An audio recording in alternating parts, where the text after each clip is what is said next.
গতকালকে যে একটা কথা, এটা এখন কি গুঞ্জন না সঠিক জানি না, ছাত্রলীগকে নিষিদ্ধ করা হলো।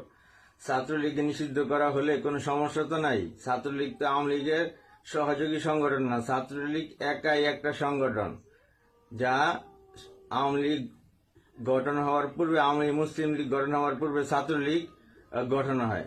তা আপনারা যারা ছাত্রলীগকে নিষিদ্ধ করলেন, তারা সাপের লেজে পা দিয়ে দিচ্ছেন।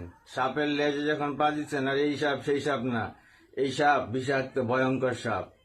সাপের লেজে যখন পা দিচ্ছেন, আপনাদেরকে সবল দেওয়া এখন বাংলাদেশ আওয়ামী লীগের বাদ দিয়ে ছাত্রলীগের উচিত তার কঠিন একটা হুঙ্কার দিয়ে রাজপথ কাঁপিয়ে তোলার জন্য এবং বুঝিয়ে দেওয়ার জন্য ছাত্রলীগ নদীর জলে ভেসে আসে নাই। ছাত্রলীগ সাধারণ সমন্বয়কারীদের হাতে ছাত্রলীগের ক্ষমতা নাই।